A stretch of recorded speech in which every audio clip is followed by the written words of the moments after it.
Hey guys. तो आपके मन में ये सवाल तो हमेशा से ही रहा होगा कि डॉग्स कार के पीछे क्यों भागते हैं, या फिर जो बर्ड्स होती हैं वो जब वायर्स पे बैठती हैं तो क्या उन्हें करंट नहीं लगता, या फिर जो रैट्स होते हैं उनके ऊपर ही हम क्यों सारे एक्सपेरिमेंट्स करते हैं। तो आज इन सब के बारे में जानने के लिए वीडियो को एंड तक ज़रूर देखना। तो पहले बात करते हैं डॉग्स के बारे में।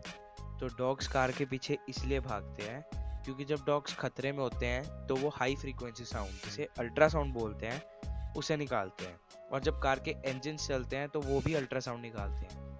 पर हम ह्यूमंस ये नहीं सुन सकते क्योंकि ये हमारी ऑडिबल रेंज से बाहर होती है।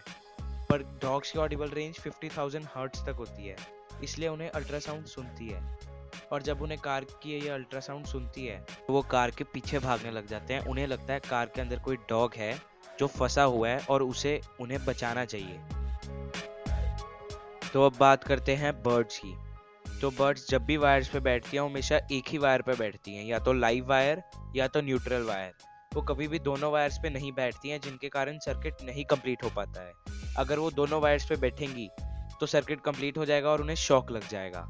और ना ही बर्ड्स लटक रही होती हैं जिनके कारण अर्थिंग हो सके, और अर्थिंग नहीं होती है तो इसलिए उनको करंट नहीं लगता है। तो अब आप सोचेंगे कि हम सारे एक्सपेरिमेंट्स रैट्स पर ही क्यों करते हैं। तो हम सारे एक्सपेरिमेंट्स रैट्स पे इसलिए करते हैं क्योंकि रैट्स के जीन्स, उनका बायोलॉजिकल करेक्टर, उनका बिहेवियर करेक्टरिस्टिक्स ह्यूमन से बहुत रिजेंबल करता है।